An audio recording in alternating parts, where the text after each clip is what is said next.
Olá, muito boa noite, sejam bem-vindos a mais um Atapapo. Eu sou o Reverendo Paulo e hoje nós temos um convidado muito especial, né? Uma pessoa muito querida, né? Um jovem com uma história assim muito rica de luta, e vai ser muito bacana. Bom, vocês já sabem qual é o convidado, já fizemos a propaganda, mas antes nós temos que passar sempre aqueles dados, né? Ontem, quem perdeu ontem, né, perdeu aí realmente uma explicação muito mais embasada a respeito da pandemia, né? Com a live com o Dr. Rodolfo, e a Bruna participou também, foi muito bacana. Não, a Bruna participou na live do professor Jefferson, né? Mas a live do Dr.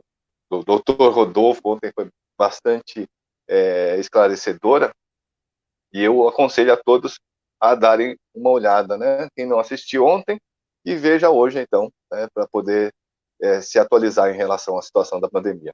Bom, os números que nós temos hoje são 10.694.288 casos confirmados de Covid-19 no mundo, com 516.210 mortes. No Brasil, 1.456.969 casos confirmados da Covid-19, sendo 60.813 mortes. No estado de São Paulo, 289.935 casos confirmados da Covid, com 15.030 mortes. Um dado que nos preocupa bastante, né, é que no mundo, né, houve um avanço de 172.287 confirmações em casos de Covid-19, e somente no Brasil nós tivemos mais 51.328. Lembrando sempre da falta de testes, né, da subtestagem que nós temos. Então, com certeza, esses números são bastante maiores, muito maiores, né? E em números de mortes, no mundo foram 4.193 mortes a mais, e somente no Brasil, 1.119.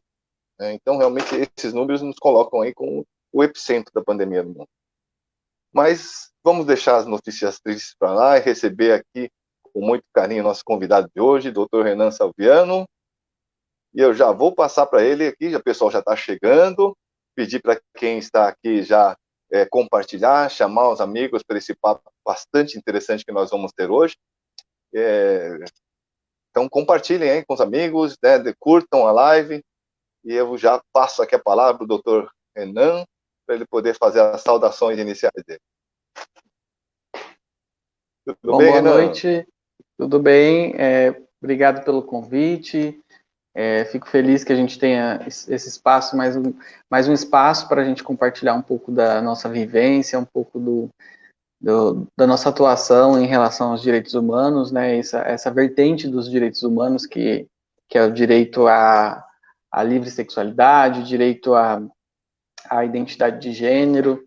É importante que cada vez mais as pessoas tenham consciência de que a gente precisa dar visibilidade, ter visibilidade, e para que a gente construa uma sociedade cada vez mais inclusiva e que respeite a individualidade de todo mundo e respeite o indivíduo acima de qualquer coisa, né? Então, obrigado mais uma vez por esse espaço, a gente está junto na luta aí já há um bom tempo, e espero que cada vez mais a gente avance e conquiste cada vez mais o espaço, né, para que a gente possa ser feliz nessa sociedade que, em determinados momentos, ela nos deixa muito, nos torna cidadãos alvos, né, de discriminação e do preconceito. Então, estamos aí para isso, obrigado mais uma vez.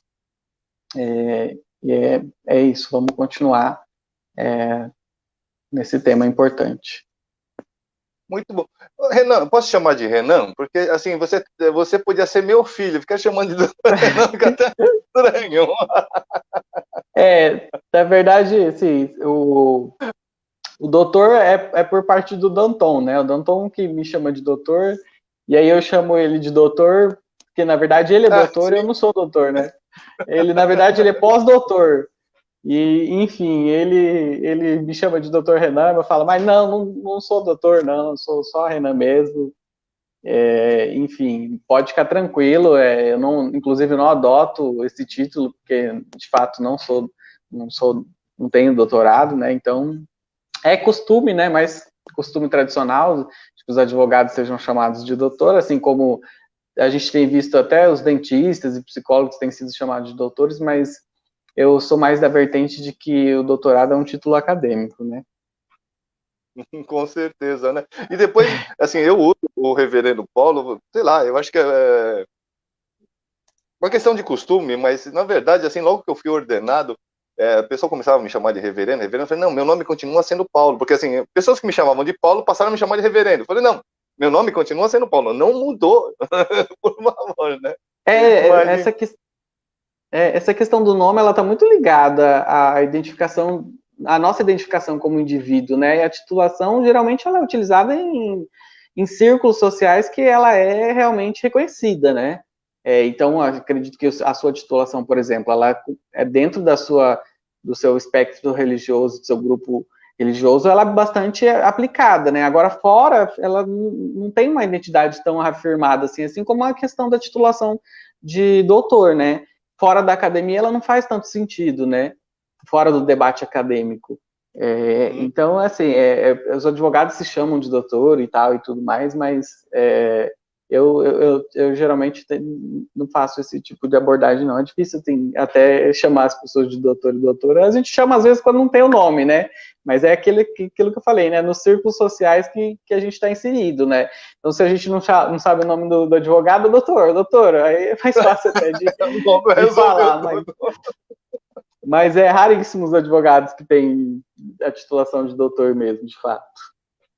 com certeza, mas já que a gente estava falando nesse assunto, né? Aqui o Guilherme Ferletti já mandou coraçõezinhos aqui. Um abraço aí, Guilherme, boa noite, seja muito bem-vindo.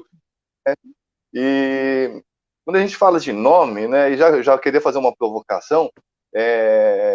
Essa questão do nome é muito importante, né? Porque, por exemplo, assim, uma grande conquista para pessoas trans foi poder usar o nome social, né? Existe normalmente toda uma coisa bastante complexa, mas eu passo a bola para você. O nome, ele faz parte da nossa identidade, né? Ele está ligado ao nosso direito à personalidade, que é um direito humano, né? Reconhecido, inclusive, pela ONU. E a identidade, ela está ligada à nossa forma como a gente se apresenta, né? Como a gente se vê, como a gente se reconhece. E o reconhecimento desse direito, de que a gente possa declarar quem nós somos, é o reconhecimento de um direito humano de fato, né? Então, o reconhecimento do uso do nome social e o reconhecimento da possibilidade de retificação do prenome pelas pessoas trans, por exemplo, que não se identifica com o gênero que foi atribuído e nem com o nome que foi o nome de registro, né? Ele é um reconhecimento de um direito à personalidade também, de fato, que está previsto no Código Civil, né? Nossa lei infraconstitucional. E ele foi reconhecido de fato, né, em 2018 pelo STF, a possibilidade de retificação direto no cartório. Antes era necessário que as pessoas trans entrassem com um processo no judiciário, né, para solicitar a retificação do registro, e aí tem todo aquele desgaste, né, que tem um processo, a duração de um processo judicial, os custos que geralmente tem também, e isso é bastante problemático, porque nem sempre todo mundo tem acesso, e aí é como se fosse uma violação de direito, né? Porque se o direito não é acessível a todo mundo, provavelmente ele está sendo negado, né? E aí o processo judicial é um processo de desgaste, que tem bastante desgaste, e aí às vezes o Ministério Público entrava como fiscal, né, para verificar a regularidade da aplicação da lei e solicitava o laudo médico, laudo psicológico ou estudo psicossocial com assistente social e psicólogo do judiciário.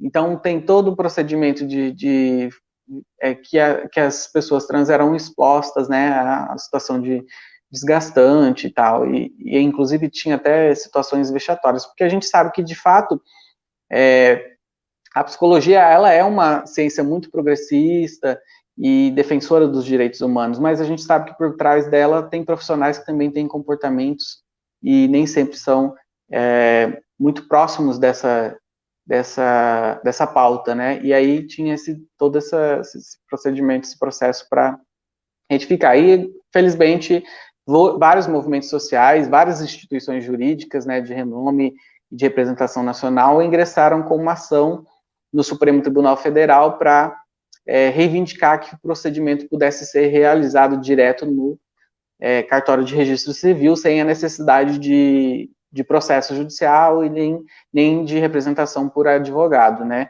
E o STF reconheceu, né? Então as pessoas trans podem entrar com processo administrativo, né? Não é um processo judicial mais, direto no cartório, e não pode ser exigido nenhum tipo de laudo médico e nenhum tipo de documento que ateste a transexualidade ou a transgeneridade. E é um avanço isso na afirmação dos direitos da personalidade e dos direitos das pessoas trans, né, e do reconhecimento da identidade de gênero. Bacana, Renan. Bom, acabamos entrando em um assunto, né? Mas antes, assim, eu tenho certeza que a maior parte das pessoas que estão nos assistindo já são seus fãs, né? Digamos assim, né? Chegou aqui a Luciana, já fez um comentário, mandou um abraço para você aqui. A Luciana grande amiga. É advogada também. Doutora Luciana. Doutora Luciana, muito bom. Mas nem todas talvez conheçam, né, a tua história, e eu queria que você pudesse aí, assim, brevemente, falar um pouquinho dessa sua história de luta. Eu sei que você tem uma origem, digamos assim, humilde, né? Você não vem no chamado berço de ouro, né? E aí tudo é sempre muito mais difícil. Agora a Franciele diz que é a sua fã número 1, está presente aqui, Franciele Gomes. Minha já irmã. mandou. Que bacana, né? Então, realmente não deve ter sido uma caminhada fácil, né? Só a título de curiosidade, assim, eu não conheço essa história direito, quero conhecer mais. Hoje eu vou conhecer mais um pouquinho e com a nossa caminhada a gente vai conhecendo mais. Mas, por exemplo, eu tenho um grande amigo meu lá de Poços de Caldas, né? Ele é chefe de coteira, o apelido dele é Fafi, né? E ele é irmão da... Nossa, agora fugiu o nome. É uma atriz, agora eu nem sei dizer, porque ela não é trans, né? Nossa, fugiu o nome.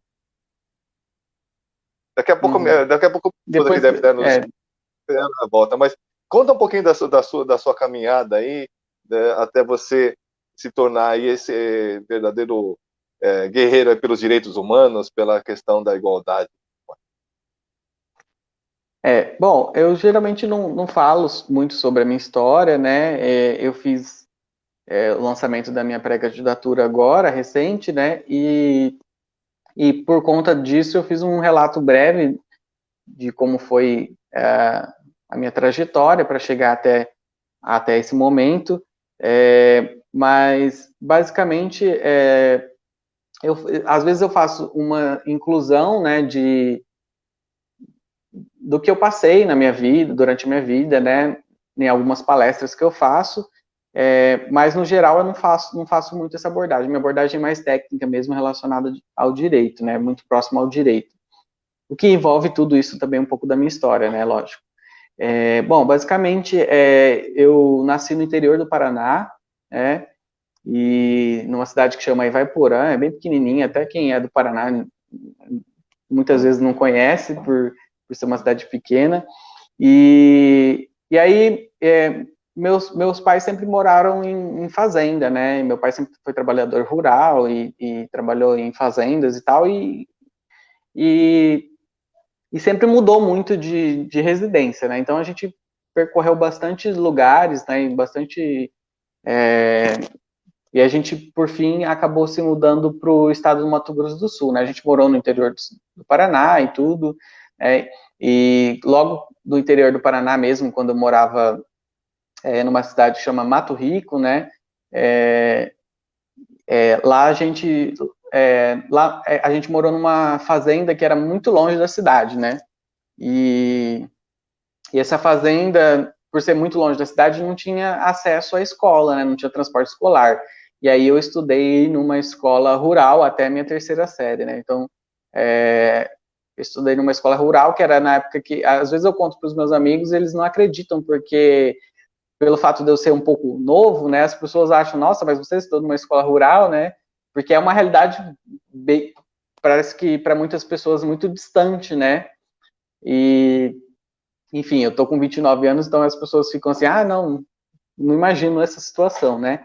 E aí era aquela escola rural de primeira a quarta série, né? Que você dividia a sala com outros alunos que estavam na primeira, segunda, terceira e quarta série. E aí o professor dividia a lousa em 4 partes, né? E passava a matéria da primeira, passava a matéria da segunda, da terceira e da quarta série. Né? Então, é basicamente isso. E aí teve um período que já não dava mais para a gente estudar na escola rural, né? E aí eu fui morar na cidade, né? Que é Mato Rico, né? Uma cidade bem pequenininha. E aí eu fiz a minha quarta série lá. Depois a gente acabou se mudando, enfim. Meu pai conseguiu emprego em outros lugares, em outro município, né? Aqui já no Mato Grosso do Sul. E a gente foi morar em outra fazenda. Aí era pelo fato de ser, já tinha transporte escolar, né? O ônibus rural, né? Mas pelo fato de ser longe da cidade, a gente tinha que levantar muito cedo, né? E tal. E levantava geralmente 3:30 da manhã para ir para a escola e chegava 1:30 da tarde, tal, 2 horas, dependendo do dia. Então foi um período bastante assim. Ainda existe muito essa realidade, né? Muitas crianças e adolescentes que residem na zona rural ainda enfrentam essa realidade de levantar extremamente cedo e pegar ônibus escolar, né? E depois a gente mudou para Três Lagoas, né? Para a cidade. E aí eu estudei meu ensino médio em Andradina, aqui próximo, né? E aí eu estudei numa escola agrícola, né? Esse período foi bastante conturbado, porque eu morava em Três Lagoas, estudava em Andradina, mas era um semi-internato, né? Ficava 2 semanas em casa e 2 semanas na escola. E eu não queria fazer o curso de técnico em produção agropecuária, né? Que geralmente é chamado de técnico agrícola. Mas meu pai quis que eu fizesse, então eu continuei nessa escola contrariado, né? E aí, depois que eu concluí o ensino médio, eu fui morando em Três Lagoas ainda, eu fui trabalhar no comércio, né? Antes de trabalhar no comércio, eu trabalhei em restaurante, como garçom, trabalhei como auxiliar de pizzaiolo, enfim, basicamente esses foram até eu entrar no comércio, né? E conseguir um emprego no comércio. E aí, nesse período, antes de conseguir o emprego no comércio, né, enquanto eu trabalhava ainda, trabalhei na Clean também, né, a Clean a fábrica de calçados lá, infantis, lá de Três Lagoas, e teve um período que eu fiquei desempregado, e aí eu tive uma fase bem difícil da minha vida, né, que foi quando minha mãe descobriu, né, que eu sou gay, e ela não me aceitou, né, e aí ela me mandou embora de casa, fui expulso de casa, infelizmente com o auxílio dos meus 2 irmãos, né, basicamente foram eles que me expuseram, me arrancaram do armário à força, né, e, e aí eu fui acolhido pela minha ex-cunhada, né, e aí fui morar com ela e com meu irmão, de fato, esse que infelizmente, hoje ele me pediu perdão por tudo que ele fez, né, infelizmente ele não tinha não tinha muita afinidade com essa situação também, e eu compreendo, né, e hoje a gente tem bastante proximidade, e aí eu fui morar com a minha ex-cunhada e com a mãe dela, né, com o pai dela, que me acolheram muito bem, são pessoas maravilhosas que eu tenho extrema gratidão, minha ex-cunhada também, são pessoas incríveis, de um coração gigantesco, né, e aí eu consegui um emprego no comércio e, e depois nesse meio tempo eu conheci o Thiago aqui em Araçatuba, né, e me mudei para cá, né, em 2011. Quando eu me mudei para cá em 2011, em 2012 eu já iniciei o curso de Direito, né, no Unitoledo, e me graduei em 2016. E sempre trabalhei também no comércio, né, em 2012 eu comecei o curso, e em 2012 mesmo, no primeiro semestre, no meio do primeiro semestre, eu consegui um emprego no comércio de novo, né? Eu trabalhei no shopping. E aí era muito cansativo, né? Ter que trabalhar e estudar, né? Não tinha, fazia um tempo já que eu tinha me afastado do ensino da escola, né? E foi um processo de adaptação muito difícil, né? E até pelo fato de que eu não tinha me preparado para a graduação, né?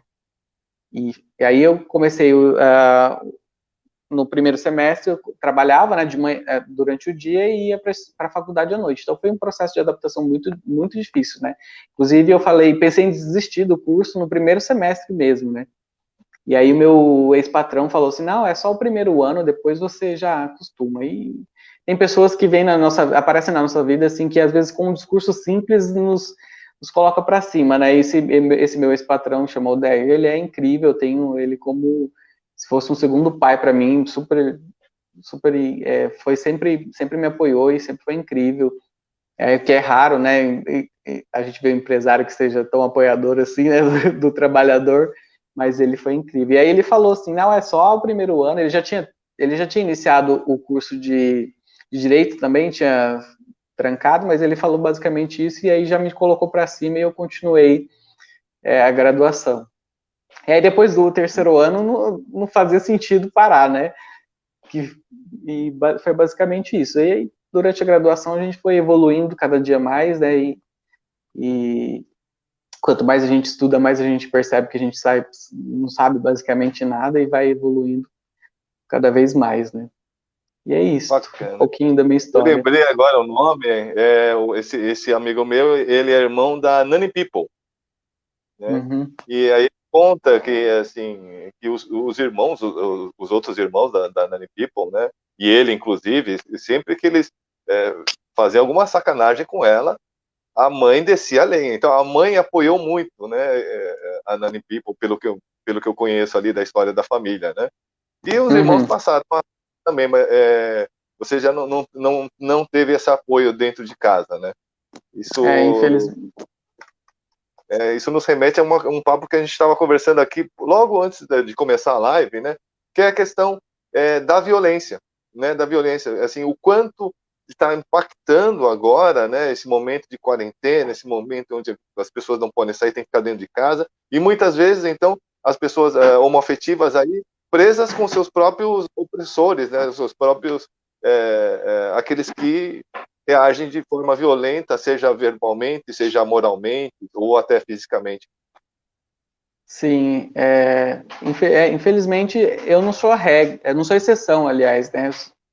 Existem muitos casos de familiares que não apoiam, né, os filhos LGBTs, né? Inclusive tem a Associação Mães pela Diversidade que faz esse enfrentamento de levar conhecimento para os pais, para os familiares, para que percebam que é natural a sexualidade diversa da heterossexualidade, que a transexualidade também é algo natural, mas de fato muitas famílias não sabem lidar, e por conta de não saber lidar acabam agredindo, né, os LGBTs, e nesse período de pandemia essas agressões, essas violências se intensificam, né, e a opressão sobre as pessoas LGBTs, elas são maiores porque, de fato, é como se você tivesse que voltar para o armário, né? Quem não se liberta, né? Efetivamente, quem não tem o apoio da família, é como se tivesse que voltar para o armário, né? Porque geralmente consegue circular, né? Entre os amigos, sair em reunião, sair para o lazer dos fins de semana e tal, e não fica adstrito daquele ambiente que geralmente é opressor, né? Então, essa situação de isolamento social, ela acaba potencializando essas violências contra as pessoas LGBTs, e aí desencadeia, né, em processos de ansiedade e tal, então é bem complicado. E aí a gente precisa bastante falar sobre isso, né, e passar essas informações para os familiares para que eles tenham consciência de que as violências externas já são ruins, né? Como a gente estava falando, a família, infelizmente, é a primeira instituição de opressão, né? Depois vem a escola, depois vem os círculos sociais, que são os círculos religiosos, igrejas, né, e tal. Aí depois vem os discursos políticos que acabam fomentando esses discursos religiosos e tal. Então a gente tem que tomar muito cuidado para que a gente não reproduza. Infelizmente, graças ao reconhecimento da criminalização da homofobia e da transfobia, reconhecimento como crime de racismo, esses discursos eles têm sido cada vez menores, e aí justamente o que eu costumo dizer, que as pessoas elas tomam consciência a partir do medo, não, né, não a partir do respeito, né? Então o medo da punição faz com que as pessoas não reproduzam esses discursos, né? Mas quando você fala em medo, né, assim, às vezes as pessoas mais simples vêm me perguntar, né, eu como sacerdote, né, aí ela vem assim, não, mas por que agora, né, tem tanto, eu vou falar do jeito que as pessoas falam, tá? Gay, né? E aí eu falo, gente, vamos lá. Eu acho que não é que agora tem, é que as pessoas sempre foram diversas na sua sexualidade. Agora elas estão podendo manifestar essa diversidade. Da mesma forma que eu era criança na década de 70, parecia que crianças com síndrome de Down era uma coisa quase inexistente. Por quê? Sim. Porque elas ficavam trancadas dentro de casa, literalmente. Da mesma forma que as pessoas com uma sexualidade diversa como é que chama? Heteronormativo, né? Ficavam agora, dessa forma que a gente fala, né? Dentro do armário, as pessoas com Down ficavam trancadas dentro de casa efetivamente, não saíam, não eram mostradas à sociedade. Não sei o que você acha disso. Inclusive até as pessoas com deficiência, né, com uma deficiência física, eram consideradas incapazes, né, de desenvolver qualquer tipo de atividade, de desenvolver, capazes mesmo no sentido de capacidade civil, né, para desenvolver os atos da vida civil, como a gente fala no direito. E aí isso foi um erro histórico que precisa ser reparado, né? Justamente por isso que tem políticas públicas e as que a gente chama no direito também de ações afirmativas para a inclusão dessas pessoas na sociedade, né? Então, quem foi historicamente discriminado, para que seja incluído na sociedade e que seja reparado, né? Para que esse processo de discriminação histórico seja reparado, é necessário que tenham políticas públicas de inclusão, né? E aí a gente tem o reconhecimento das pessoas com deficiência, a inclusão das pessoas com deficiência a partir de políticas públicas e de legislação, né? De criação de dispositivos para acessibilidade, né? Nos espaços. Então, é isso mesmo, basicamente isso. E aí, em 2000, o Código Civil também foi alterado, né, para que as pessoas com deficiência, com determinada limitação intelectual, tenham a capacidade civil reconhecida, né. Salvo engano, foi em 2014 ou 2015, não lembro bem o ano, mas foi alterado o Código Civil para que as pessoas com síndrome de Down, por exemplo, possam exercer os atos da vida civil a partir de uma tomada de decisão assistida, né? Mas para que elas sejam consideradas pessoas plenamente capazes, o que não era considerado antes, né? Então, é basicamente isso. Porque é um processo civilizatório, né? É um processo Sim. civilizatório, do qual a gente vem aí nessa evolução, nessa caminhada, tentando nos tornar humanos, né? Eu costumo dizer que, assim, nós somos primatas evoluídos, né? A caminho de nos tornar humanos, mas humano, a gente não chegou ainda. E quando a gente fala isso, né? Assim como nós estamos evoluindo, de vez em quando nós damos alguns passos para trás. E recentemente a nossa sociedade, a nossa nação, né, o Brasil, resolveu dar vários pulos para trás, né, colocando uma coisa inominável lá, mas a gente tem que falar o nome, chamado Bolsonaro, né, na presidência da República, né? Assim, nós viemos assim em relação aí ao reconhecimento da diversidade, da sexualidade e tudo mais, a galope, digamos assim, a galope no sentido que grandes conquistas, né, o reconhecimento da união civil, né, o reconhecimento, a questão do nome, enfim, né, tudo isso, a questão de esse combate à homofobia, que ainda é grande, que é combate à violência e tudo mais, mas, de repente, o Brasil resolve colocar na presidência da República uma pessoa que o seu principal discurso era justamente o discurso homofóbico, o discurso racista, o discurso... como é que você enxerga isso? Assim, talvez, será que tudo isso era da mesma forma que as pessoas puderam sair do armário e assumir sua sexualidade diferente da heteronormativa? Também uma reação, então, de um certo fascismo brasileiro que resolveu sair do armário, representado por esse sujeito? Sim, na verdade, eu estava assistindo uma live hoje, um pouco mais cedo, de manhã, e a doutora Heloísa Helena Pancotti, ela estava falando, ela fez um comentário basicamente sobre esse reconhecimento, né, pelo Estado das novas configurações familiares, que na verdade não são novas, né, elas já existem na prática, e elas só foram reconhecidas pelo Estado, né, a política de reconhecimento ela veio depois da afirmação da afirmação dessas novas composições familiares na prática, né, culturalmente. Então, as famílias homoafetivas, elas já existiam, né, e o Estado veio só para reconhecer juridicamente essas composições familiares. Então, tradicionalmente já existia a família homoafetiva, né, os arranjos familiares que fogem à família nuclear, que a gente chama, que é composta por homem, mulher e filhos, né, que são casados e têm filhos. Então, é um avanço de reconhecimento, de fato, das composições familiares que já existem na prática, né? E acredito que esses discursos que vieram surgindo, né, conforme o tempo, e principalmente nesses últimos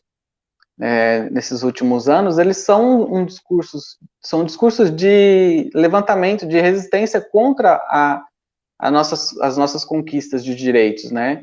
Eu sempre falo isso. Eles são discursos reativos, né? Eles estão reagindo a espaços que foram sempre ocupados por eles, né? Por um grupo hegemônico, né? Que geralmente são dos homens brancos e heterossexuais. E aí a gente vai galgando espaços, né? E eles foram percebendo isso, né? E usando esse discurso para fazer uma resistência e reagir a as nossas conquistas de direitos, né?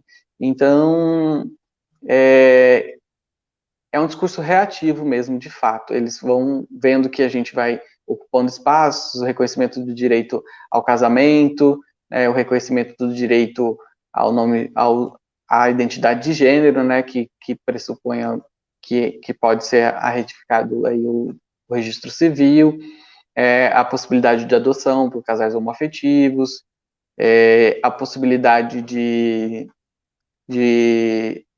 auferir a pensão por morte, né, em caso de reconhecimento da união estável por casais do mesmo sexo, que são conquistas de direitos que vão saltando aos olhos, né, dessa parcela mais conservadora da sociedade que percebe que a gente vai aos poucos, né, conquistando esses direitos, e aí se levanta, criam movimentos, né.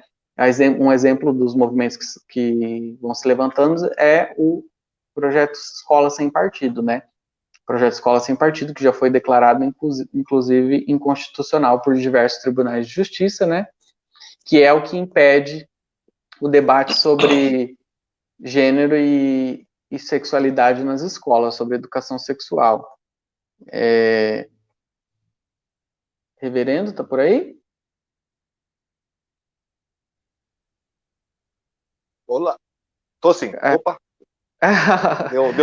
Deu um probleminha aqui. Pode continuar. Então, a minha percepção, basicamente, a minha análise sobre esses movimentos que se levantam, né, e a ascensão desse fascismo, né, que a gente fala também, que diversos estudiosos falam, é basicamente sobre isso, né. O que eu percebo também, que a nossa conquista de direitos, ela não é de baixo para cima, né? Ela veio de cima para baixo. Então a gente foi provocar um poder judiciário, que é um poder regulador, para que a gente tivesse esses direitos efetivados. Então, antes que o STF reconhecesse, né, que nós temos, por exemplo, o direito ao casamento, que nós temos direito à adoção, que nós temos direito à pensão por morte, que nós temos direito à retificação do registro direto no cartório sem a necessidade de laudo médico ou cirurgia e tal, a gente foi conquistando esses direitos pelo Poder Judiciário, né? Porque não existe lei que proíbe, né? Se não proíbe, aí o Judiciário, a partir de decisões dos juízes de primeira instância e dos tribunais de justiça, foi reconhecendo que a gente tinha, que a gente podia, de fato, casar, adotar e etc.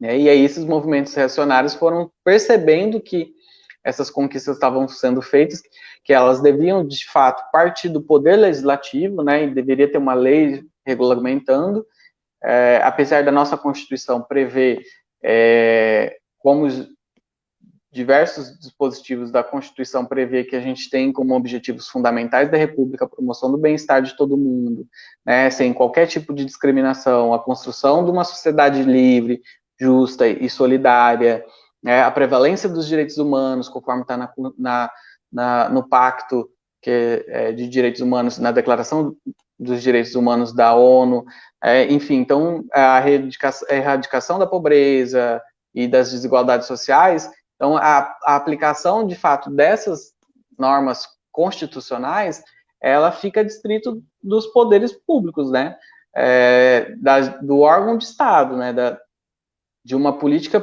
de Estado, de fato. Apesar de estar reconhecido na Constituição ser uma política de Estado, a gente fica distrito da aplicação dela a partir de uma política de governo. Então, infelizmente, aí esses movimentos sociais mais conservadores, né, que exploram, de certa forma, e aí a gente tem como referência o fundamentalismo religioso, né, então, que exploram o fundamentalismo religioso através, talvez, da teologia da prosperidade, alguns movimentos que se levantam assim, vão percebendo que a gente vai conquistando esses direitos e se levantam e criam movimentos para irem contra essa conquista que nós temos efetivado. E aí o projeto Escola Sem Partido é uma das grandes sacadas que eles tiveram, né? Só que, infelizmente, eles perderam, né, em vários lugares. Até o projeto aqui em Araçatuba mesmo, eles perderam. Felizmente. E aí, até aqui em Araçatuba mesmo, a gente fez esse enfrentamento, né, e tal. Teve até um projeto que passou, que eles fizeram uma cortina de fumaça com o projeto Escola Sem Partido e colocaram um projeto que chama La Infância Sem Pornografia dentro da Câmara, e foi aprovado e sancionado pelo prefeito, né, com a Câmara cheia praticamente de pastores e padres e etc., e um projeto que é basicamente o projeto Escola Sem Partido, só que com outro nome, né? E aí eu fiz uma denúncia para o Ministério Público, né? O Ministério Público declarou, o Ministério Público entrou com uma ação no Tribunal de Justiça e foi declarado inconstitucional essa lei, né? Isso e aí a gente, só para eu concluir uma observação, essas leis que são contra a Constituição, elas não oprimem só as minorias, né, sociais que são consideradas, né, através do marcador social da diferença, né? Elas oprimem também os profissionais da área da educação, que é muito problemático, e eles têm uma técnica de ensino, têm que seguir a educação como uma ferramenta de transformação social, e de repente vem esses movimentos sociais com esse discurso fundamentalista e conservador, e afeta o trabalho do profissional da educação, né, que está pautado numa ciência que de fato é para que a gente avance enquanto sociedade, para que a gente se transforme numa sociedade mais plural, numa sociedade mais evoluída de fato, né. É interessante quando a gente pensa assim, né, na hegemonia da heteronormatividade do homem branco, quando na verdade nós somos um Brasil, primeiro que nós somos um país mestiço, né? Não existe maioria branca. Assim, eu pergunto, fico aqui pensando se realmente, né, a heteronormatividade é maioria. Não sei, porque a psicologia vai falar da formação reativa, ou seja, todo aquele que tem, né, tem uma reação tão grande, contrária, né, é justamente por quê? Porque deseja. Só que não estão facilitando, assim, deseja, mas não tem coragem de sair do armário, ou reprime aquilo de tal forma, né, que aí a teologia coreana tem uma figura, né, que ele vai falar que algo que você reprime muito, né, um desejo reprimido muito grande, isso é teologia, hein? Teologia coreana. Eu não vou lembrar o nome agora dos termos, né, mas um é um caminho de libertação e outro é esse caminho que algo muito reprimido acaba implodindo, né? Implodindo dentro da pessoa mesma e causando reações violentas, né? E aí o Danton faz uma pergunta interessante aqui, né? Como combater o fascismo com amor? E aí, assim, dentro disso, essa sua luta com escola sem partido, depois dessa questão que mudam o nome para continuar a mesma coisa, né? A libertação, né, dos LGBTQI+, a libertação dos negros, a libertação das mulheres, a igualdade para as mulheres, do pobre e da natureza, eu acho que acaba ficando tudo num mesmo bolo, digamos assim. Né? No entendimento que somos todos diferentes, não somos todos iguais. Né? O conservador quer falar, não, somos todos iguais, então você não pode ser diferente. Não, somos todos diferentes e o nosso direito é de ser reconhecidos como tal. Né? Reconhecido com nossos direitos de sermos diferentes e nossos direitos a uma vida plena. E essa luta que você tem é que é muito bacana. E aí eu passo para você falar sobre esse combate, né? Você tem um combate aí dentro da área jurídica, né? Que com certeza te custou muitas caneladas que você teve que dar e levou, né? Mas sempre com amor, né? Passo para você de volta. Na verdade, eu vou fazer um comentário só sobre a questão da homossexualidade, né? A homossexualidade já foi considerada doença e no início do século XIX que foi considerado,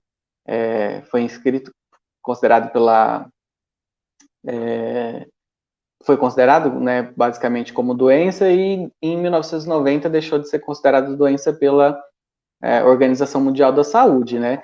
E essa questão que você falou sobre a homossexualidade também é interessante que a gente perceba que ela existe em determinadas fases da nossa vida, né? E a depender do espaço que a gente está ocupando, né?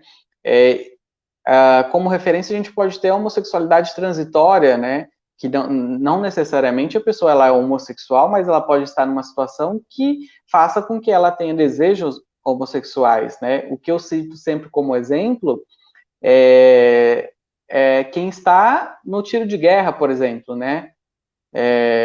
Onde tem só homens que estão servindo ali e em determinados momentos eles estão precisam exercer a sua sexualidade ali, né? Tem desejos e tem os hormônios estão ali efervescendo, né? E aí acabam tendo relações homoeróticas, né? Mas não quer dizer necessariamente que eles são homoafetivos, né? Eles podem ser homossexuais, mas não precisam necessariamente ser homoafetivos. A homoafetividade está ligada mais à questão de afeto, né? De sentir carinho, de sentir amor. E a homossexualidade está mais relacionada ao aspecto de sexual mesmo, de fato. Né? E nós não somos só seres sexuais, nós somos seres afetivos também, né? O que geralmente esses movimentos conservadores tentam ligar muito a gente à sexualidade apenas, né? E não, a gente tem sentimentos, nós somos afetados de forma negativa, nós somos afetados de forma positiva também, né? Então, é preciso que a gente desmistifique, né, um pouco desses conceitos de que nosso interesse é apenas sexual e que a gente só tem interesse de ser promíscuo e etc. Né? A heterossexualidade também é algo que tem bastante, como que eu posso dizer, contradição, né? E a gente vê relacionamentos heteroafetivos que não possuem grande adesão da monogamia, né? E aí esses determinados comportamentos são ignorados, né, pelos movimentos conservadores, né? Então a gente tem, por exemplo, muitos casais heteroafetivos que estão em determinado grupo religioso e que têm comportamentos homossexuais fora desse relacionamento, né, fora desse casamento. Isso é extremamente ignorado, né, pela igreja em geral, né? Enfim, é uma tentativa de controle, né, sobre os corpos, né, mas que não tem dado certo na prática, né? Não dá certo porque não tem como controlar, né? O desejo é algo que está dentro do ser humano, né? E, Libido. enfim, a gente pode controlar o comportamento, né? Se a gente estiver fiscalizando. Mas o desejo ele vai estar aqui dentro, né? A gente tem aí exemplo de pessoas que se usam o discurso de que são ex-gays, ex-travestis, etc., né? A gente pode pensar que essas pessoas, elas geralmente estão em situação de vulnerabilidade, né? E aí determinado discurso atrai elas, e a partir daí, esse discurso que atrai, né, é um discurso que acolhe ao mesmo tempo, né? Então tem determinados grupos religiosos fundamentalistas que veem que um homossexual, uma pessoa trans ou travesti está em situação de vulnerabilidade, acolhe, né? Fornece carinho, fornece atenção, fornece direitos básicos, né? Como a gente estava falando, direitos materiais, né? Alimentação, moradia, né? Etc. E esse discurso atrai, né? Então eu fui acolhido por determinado grupo, e agora esse grupo vai explorar. A gente teve isso como exemplo, a gente pode citar a travesti Thalita, né? Que foi, inclusive, teve bastante repercussão, que ela foi no Super Pop, e o pastor Marco Feliciano acolheu ela, né? E aí ofereceu várias coisas, isso depois ela faz o relato, né, de que ela ganhava dinheiro para palestrar nas igrejas e tal, falar que ela era ex-travesti, retirou as próteses e tudo mais. Depois ela viu que realmente aquilo ali era uma situação mesmo de enganação e que ela tinha sido acolhida falsamente, né, só com o intuito de que ela fosse usada para esse discurso, né. Então é isso, existem essas situações transitórias, né, existem as situações externas de vulnerabilidade que influenciam determinado comportamento, né, por isso que a gente, e muitas vezes, demora para revelar nossa sexualidade, né, porque a gente tem medo de perder nossa família, a gente tem medo de perder nossos vínculos sociais. Eu fui estagiário da Defensoria e teve um assistido da Defensoria que eu atendi, e ele falou o seguinte, ele falou assim, ele falou, eu tenho um filho que tinha um senhor atrás dele, um rapaz atrás dele, né, ele falou, esse aí né? Aí eu falei, é o quê? Eu já estava iniciando a militância naquela época, eu falei, é o quê? Não estou entendendo. Aí ele falou, esse aí é meio, né? Aí eu não estou entendendo, já tinha entendido na primeira vez que ele tinha afirmado, né? E aí ele falou assim, é meio bicha, né? Eu falei, sim, qual o problema? Eu também sou, né? Inclusive, estou aqui atendendo o senhor, tentando resolver o problema do senhor, inclusive, né? E eu sempre fui muito, vários problemas, quanto mais difícil o problema, mais eu queria tentar resolver, né? E aí o caso dele era bem complexo. E aí ele ficou, não tenho nada contra, não tem problema, tem até um neto que né? O meu único problema com o meu neto é que ele enganou a gente, né? Ele só falou pra gente que era bicha depois que ele se formou na faculdade, né? E aí a gente, né, pode refletir por que ele se revelou, né? Revelou sua sexualidade, sua afetividade só depois que ele concluiu a graduação, né? Porque a gente sabe que como seria, talvez, né? A gente conhece a nossa família, como seria, talvez, se ele tivesse revelado antes? Será que ele teria todo esse suporte, né, para concluir a graduação? Ele teria todo o apoio da família para concluir sua graduação? Então é bastante problemático. E aí eu comentei com ele, não, que provavelmente ele já era, mas que ele sabia provavelmente a família que ele conhecia e que o que ele provavelmente teria que passar, que foi o que eu tive que passar na minha vida, né? Que a gente sabe, que eu já saberia, já previa que eu passaria por essa situação também, né? Que a gente consegue prever, né? A título de resposta, poderia dizer para ele assim, mas o senhor também está enganando sua família. Por quê? O senhor tem quantos anos? 50, 60? O senhor já disse que para sua família que o senhor é hétero? Por que alguém Sim. precisa dizer que ele é? Qual é o problema? Sim. Porque é um crime, não é? Mas parece não tem que dizer. O que é isso? Não tem, faz o menor sentido. Mas é interessante nesse ponto, assim como a gente falou, né, dessa questão da libertação. Mas é interessante como o sistema, né, o sistema capitalista no qual nós estamos aí envolvidos, né, ele, mesmo a pessoa que está tentando se libertar, ele tenta trazer para dentro dessa, digamos assim, dentro do sistema, né, que é a questão... Caiu. Daqui a pouco ele volta. Eu acho que ele deve ter clicado em algum lugar errado aqui, mas ele volta já. Bom, gente, esse é um assunto que eu sozinho não vou conseguir conversar. O que eu posso dizer é o Dr. Renan ia fazer uma provocação. Ele chegou aqui. Vamos ver se vai dar tempo dele fazer também, né? Eu fui mexer aqui para ver os comentários e caí. Você está sem câmera ainda, hein? E agora? Ixi. Dá uma clicadinha aí que você vai ver que aparece um can aí. Aí a sua câmera deve estar fechada. Não está abrindo? Não sei o que aconteceu, não. Uai, vou tentar.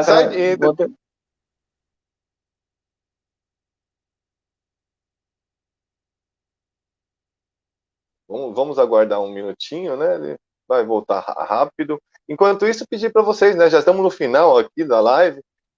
Quem estiver assistindo, compartilhe com os amigos, chamem aí. Falta pouco para acabar, mas ainda temos assuntos bastante interessantes, né? E como eu estava te perguntando, né? Tem assunto para a noite inteira. Nossa! Se tivesse uma cerveja e um salgadinho, era melhor ainda, né? Sim, aqui tem. Olha que eu vou pegar ali, a gente atravessa a noite. Que joia! Então, e aí o sistema sempre vai trazendo, digamos assim, né, cooptando, né, que é a história, por exemplo, do Pink Money, né? Então, o gay, o LGBT... Bom, mas o gay, né? Parece que assim, a lésbica, a trans, ela não ganha esse status tão fácil quanto o gay, né? Essa questão aí do consumo, né? E aí, por ser um consumidor, né, acaba, digamos assim, acaba sendo melhor aceito dentro desse sistema. O que você acha disso? Do Pink Money.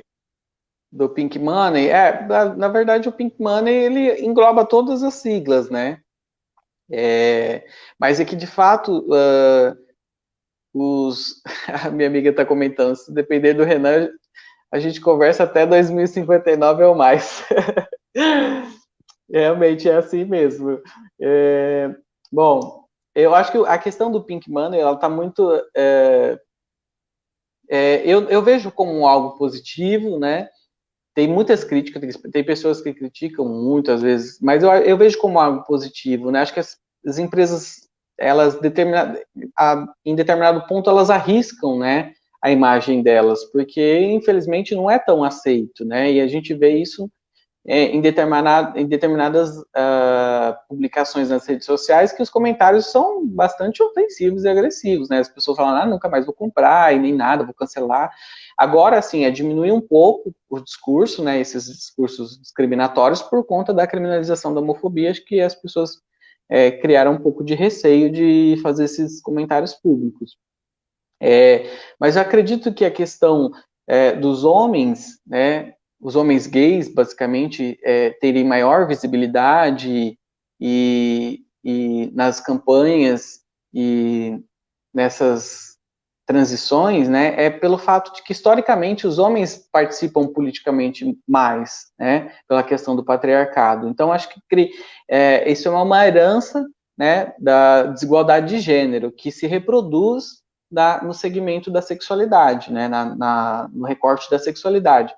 Então, os homens têm maior visibilidade historicamente porque as mulheres tiveram, por um grande período da história, e ainda tem, né, pouca visibilidade e pouca concessão de espaço, né? As mulheres precisam lutar muito ainda, e aí é necessário que a gente compreenda que a gente precisa apoiar, né, os movimentos feministas.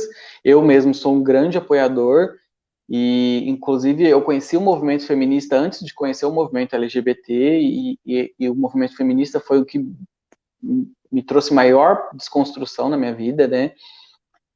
Então, acredito que seja por isso que os homens gays têm a maior visibilidade, e aí a gente vai percebendo que os marcadores sociais da diferença vão agravando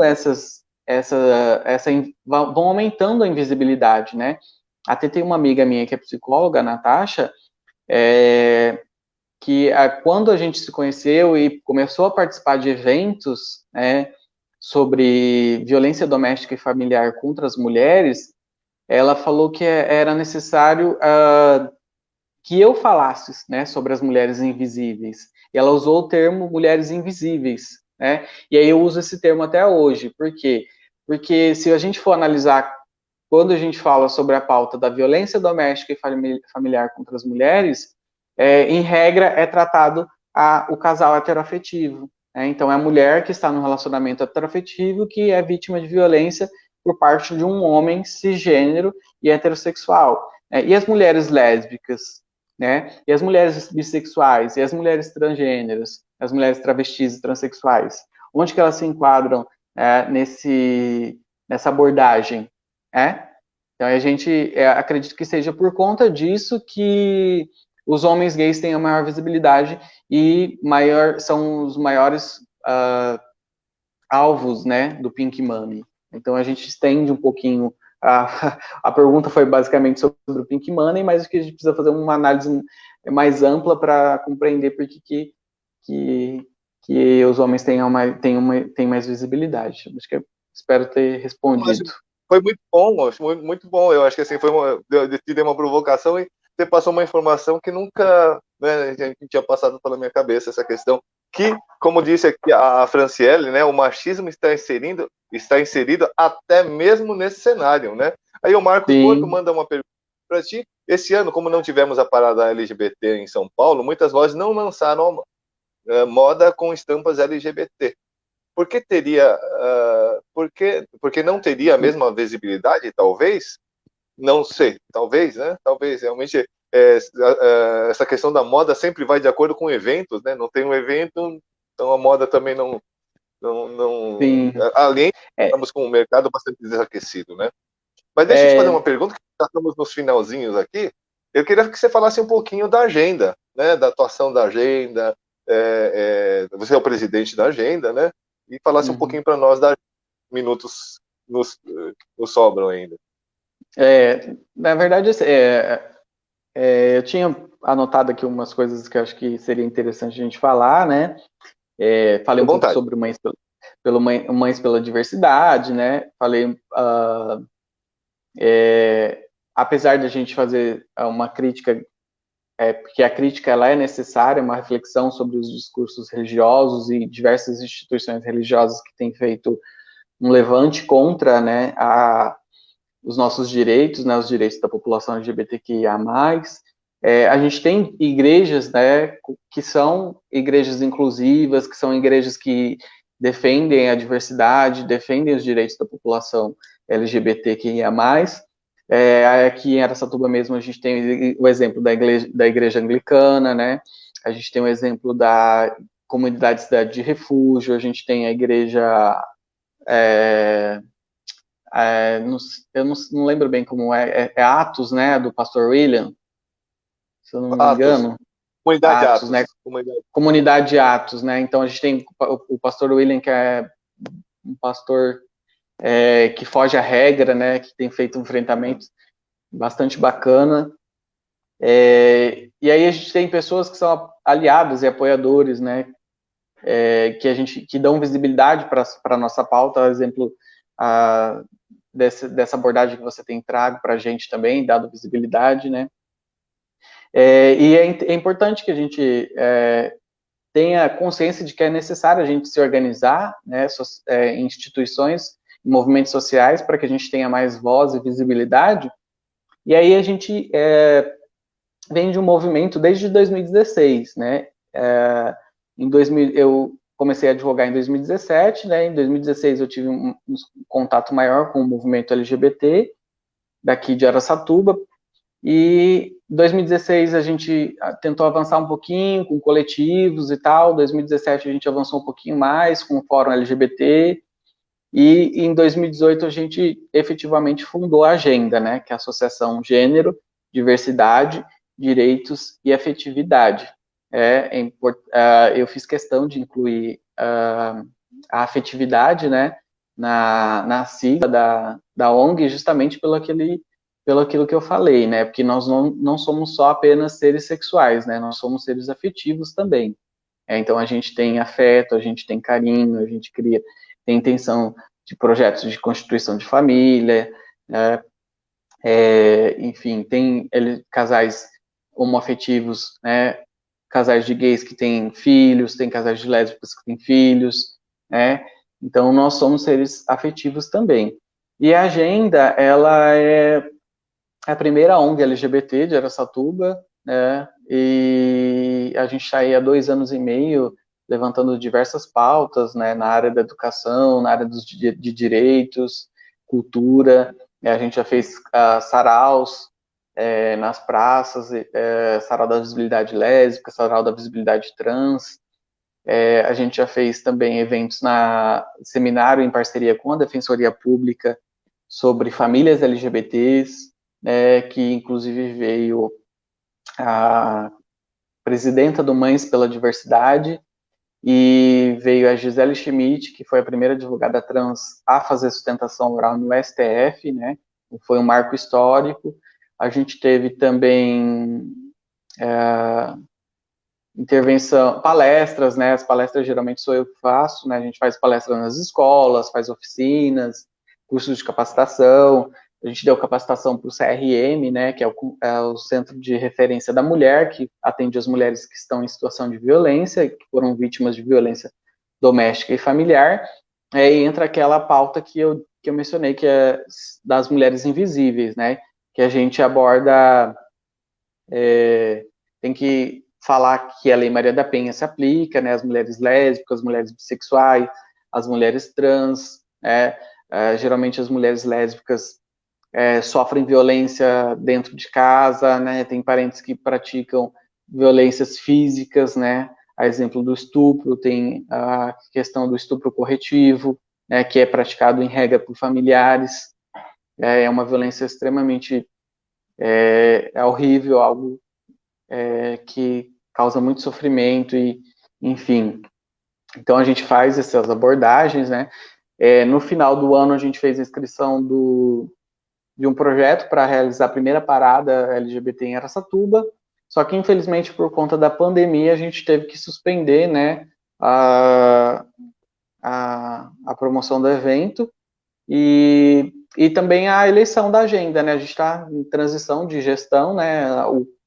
Meu mandato, de fato, ele venceu em março, mas por conta da pandemia a gente não conseguiu fazer as novas eleições, a nova eleição do Conselho Diretor. Então a gente segue aí na luta ainda continuo como presidente, né? Até que a gente faça uma nova eleição. E a agenda é basicamente isso. A gente atua em diversos espaços, né? A gente tem a prerrogativa de indicar membros para o Conselho Municipal dos Direitos da Mulher, né? Porque tem a cadeira da diversidade. Inclusive eu que ainda estou ocupando, também acho que foi suspensa a nomeação dos conselheiros por conta da pandemia. O importante que a gente ocupe esses espaços é que quando, por exemplo, teve a proposta do projeto Escola Sem Partido na Câmara, eu propus, né, fiz a reivindicação de uma moção de repúdio a esse projeto dentro do Conselho da Mulher, né? E o Conselho da Mulher tem função deliberativa, né? Então, uma moção de repúdio dentro do Conselho da Mulher tem um grande peso contra esse projeto, né? Então, depois que a gente fez elaborou tive uma dificuldade para aprovar a moção de repúdio, né, no Conselho da Mulher, porque tem pessoas, tem membros que também são, que eram a favor na época, né, e aí a gente aprovou e graças à doutora Jamília a gente conseguiu elaborar, né, eu fiz a tese jurídica da moção e ela fez a parte da educação, né, eu fiz a parte dos direitos, ela a parte da educação, e a gente protocolou na Câmara e foi distribuído para todos os vereadores, e acredito que tenha tido um grande peso para a retirada do projeto, que depois disso ele foi retirado de pauta. Bacana. Bom, eu sei que você tem vários itens aí que você gostaria de estar falando, se quiser escolher mais alguns, a gente dá uma esticadinha, fica à vontade. Nosso tempo mais esgotou, mas eu sei que você tinha escolhido bastante coisa. É basicamente isso, eu acredito que as pautas vão surgindo, né, para que a gente tenha visibilidade. Muita gente não conhece a minha atuação e nem minha história de vida, de fato, né? Muita gente só passou a conhecer depois que eu fiz a minha manifestação de que eu seria, de fato, que eu sou pré-candidato, pretendo me candidatar a vereador. Porque as pessoas têm uma visão muito assim, né? Porque acho que advogado, né?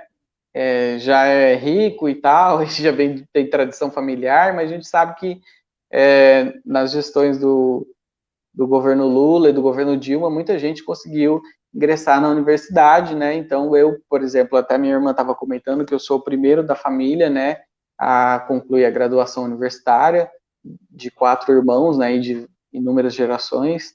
Então a gente vai avançando assim, mas ocupando os espaços com muita dificuldade, né, e trazendo visibilidade para essas pautas.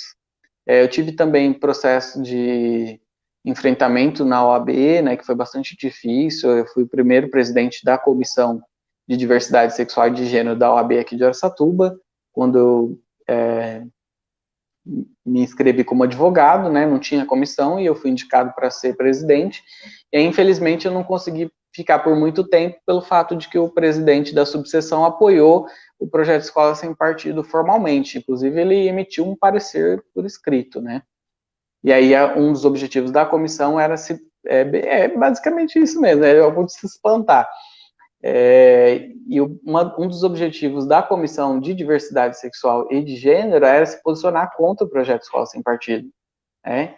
Então, pela essa questão de conflito entre comissão e subseção, né, e a comissão, as comissões, elas são temáticas, né? Então, basicamente, eu teria um poder de consultoria e o presidente poderia acatar ou não essa consultoria. E aí ele, pelo fato de ter alianças para apoiar o projeto, acabou apoiando. Inclusive, ele teve na apresentação, aquela apresentação que eu mencionei, que estava junto com várias instituições. Inclusive, quando eu fui na sessão de apresentação do projeto Escola Sem Partido, e quando eu cheguei, a coordenadora do Mães pela Escola Sem Partido perguntou de que igreja que eu era, né? Para você ver como que tinha grande influência da segmentos religiosos, né? E aí eu falei, não sou de nenhuma igreja, só vim para assistir mesmo. Fiquei bem quietinho lá na minha. Eu tava lotada de pastor, padre, tinha inúmeros segmentos religiosos lá. E aí ele estava lá também, o presidente da subseção, e fez um discurso bastante inflamado, né? Falando sobre proibição de falar sobre sexo nas escolas, etc. Todo aquele discurso bem senso comum que nem existe na prática, né? E aí, apesar desse entrave, né, e dessa perda de espaço, né, porque é uma perda institucional bastante triste, né, porque a OAB, ela é uma instituição jurídica de bastante reconhecimento, de respeito, e ter uma comissão com uma representatividade efetiva dentro da OAB era algo bastante importante, né, mas enquanto eu tive na comissão, eu consegui apresentar um projeto de decreto para uso do nome social no município por pessoas trans, né? Aí eu apresentei direto com a vice-prefeita, e depois, isso foi no final de 2017, no início de 2018, o prefeito publicou esse decreto, né, após eu apresentar esse projeto, e aí as pessoas trans que tiverem interesse em utilizar o nome do município poderiam, né, utilizar, fazer uma declaração simples, um requerimento simples para utilizar o nome no município, nome social no município. Aí depois disso, depois desse simpósio que a gente fez em parceria com a Defensoria Pública e com a Unip, a gente, a presidenta da Câmara dos Vereadores propôs um projeto de lei, né, chamou a gente para elaborar um projeto de lei para uso do nome social no município. Aí eu falei para ela que já tinha, né, um decreto do nome social, mas que era essencial que a gente tivesse uma lei, porque o decreto ele é uma política pública de governo, né, então ele pode ser derrubado em outra gestão, né, ele é mais sensível. Aí eu falei assim, não, ótimo, vamos elaborar junto, aí a Defensoria Pública também participou da reunião e a gente acabou dando a agenda, acabou dando consultoria para que esse projeto fosse encaminhado para votação e foi aprovado e sancionado pelo prefeito. Então a gente tem agora uma lei, tinha um decreto, quando eu estive na comissão da OAB, eu apresentei, tinha o decreto e depois a gente, pela agenda, conseguiu apoiar a criação da lei. E aí foi aprovada na Câmara. E é isso, então são alguns projetos que a gente conseguiu conquistar aí com um pouquinho de luta. Isso, e na verdade, assim... Sem ainda... Pode falar. Na verdade, assim, às vezes as pessoas não têm conhecimento de como isso é essencial para dar como exemplo de como isso é importante, né, e essa aprovação dessa lei pela Câmara dos Vereadores é importante, é que como se basicamente como se a Câmara dos Vereadores estivesse carimbando o reconhecimento da identidade de gênero, né, contrariando o posicionamento que tinha lá atrás no projeto Escola Sem Partido, né. Então, ratifica-se o entendimento de que a Câmara dos Vereadores de Araçatuba reconhece que a identidade de gênero faz parte do direito à personalidade e o nome social também está ligado ao direito à personalidade. Eu espero um dia ver quando os pais se preocupem mais com a felicidade dos filhos do que com o sucesso ou a questão da sexualidade, mas se preocupem que eles sejam felizes. Eu tenho 4 filhos e eu sempre disse para eles, olha, não busquem ter sucesso, não busquem ter dinheiro, busquem ser felizes. E vocês vão ser felizes fazendo o maior número de pessoas felizes. Eu acho que quando os pais mais pais virem isso, eu acho que vai ser muito mais fácil, não vai ter mais essa história de escola sem partido, ou escola sem, como é que é? Pornografia, é isso? Infância sem pornografia.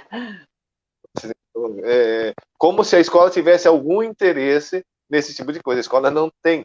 A questão da sexualidade, os cuidados com o corpo, é uma questão de saúde. Isso, até quando for. De saúde. Até quando houve um pouco de discussão sobre essa lei infância sem pornografia, tô me recordando agora, teve uma discussãozinha, profissionais da área da educação e profissionais da psicologia relataram que a escola geralmente é onde se identifica as violências, né, contra as crianças e adolescentes, né, a ofensa sexual, né, que é chamado de abuso sexual, geralmente é na escola que os professores identificam, e é abordando esses temas, né, sobre sexualidade, sobre educação sexual.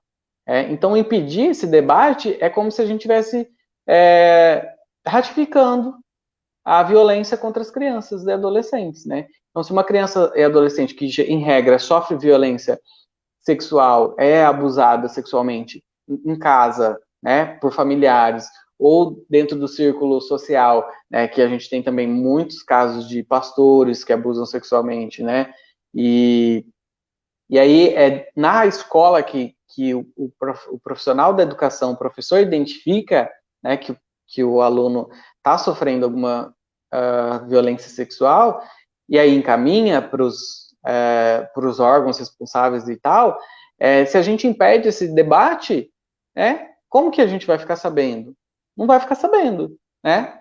Porque é na hora que é abordado esse tema que os alunos se abrem e contam, e os profissionais da educação percebem que está acontecendo essa violação, né? Então, tinha até um caso de um profissional da psicologia, que, salvo engano, do CAPS-I, ele mencionou acho que teve, se eu não me engano, foi até uma vereadora que perguntou para ele de onde vinham os maiores casos, né, de denúncia de abuso sexual, né? E aí ele relatou que eram das escolas, né? Então, a partir daí a gente percebe que é necessário cada vez mais a inclusão sobre esse debate nas escolas. E se há um projeto contrário a isso, né, possivelmente vai ser conivente, né? Não tem a menor dúvida. Mas o nosso Sim. tempo estourou bem, já estamos com 1h14 minutos aqui. Como disse eu não sei quem falou que a gente teria a Luciana, né? Falou que dá para conversar até 2059. E com certeza, né? Mas assim, eu vou voltar para ti para você dar as suas palavras finais, né? E já dizendo que realmente espero ver, eu quero muito te ver ali na Câmara. Eu acho que vai ser um ganho muito grande para a cidade de Araçatuba e vou estar torcendo muito para ti nessas eleições, viu?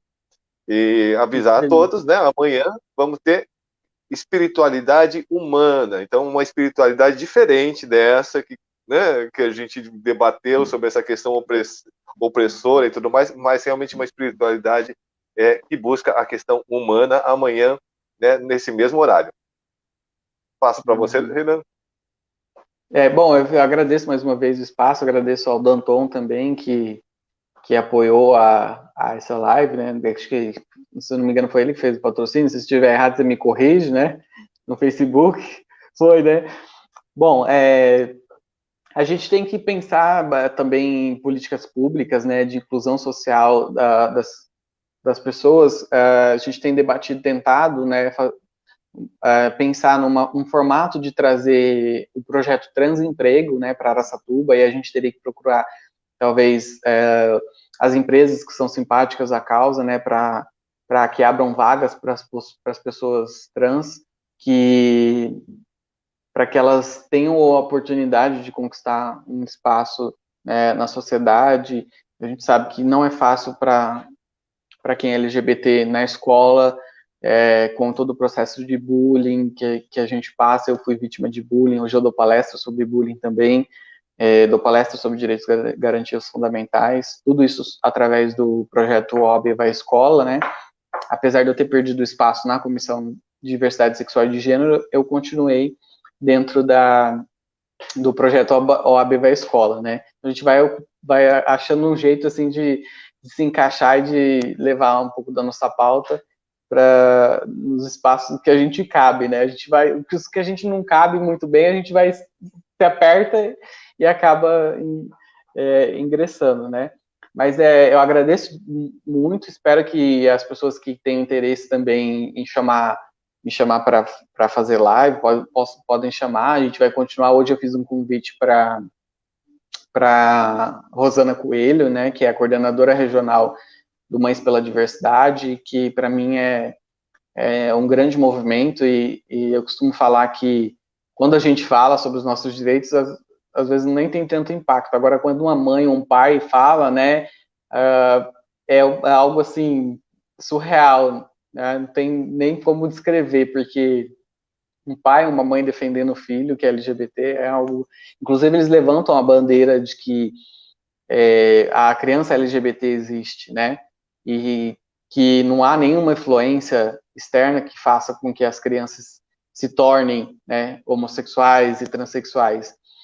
A criança LGBT existe, e eles tiveram filhos LGBTs, tiveram crianças LGBTs que foram criadas basicamente com a intenção de que fossem heteroafetivos ou cisgêneros, né? Então, é algo tão plenamente natural. Eu mesmo fui uma criança LGBT e tive pais heterossexuais, né? E não tinha nenhuma referência de homossexual ou homoafetivo. Então, não tem como a gente pensar que há uma influência externa, né? E é basicamente isso que eu tinha para passar. Eu agradeço mesmo de coração. Espero que a gente continue essas lives e cada vez mais aborde esses temas. Com certeza eu vou querer que você volte, porque realmente a gente teria muito mais para conversar, né? Mas já estouramos aqui 1h20, né? 20 minutos do nosso tempo regulamentar. Então, agradeço a presença de todos. Chame mais pessoas para estarem assistindo aqui. Os últimos aqui. Mas, olha aqui, ó. Nossa companheira de Janir, né? Você chegou só agora de janeiro. Mas assista aí desde o começo, que vale a pena, o papo foi muito bacana. Né? Vai ficar disponível, né? Vai ficar disponível e também nós vamos colocar depois no canal do Atapapo no YouTube. Muito obrigado a todos, Deus os abençoe, até amanhã em Espiritualidade Humana. Amém.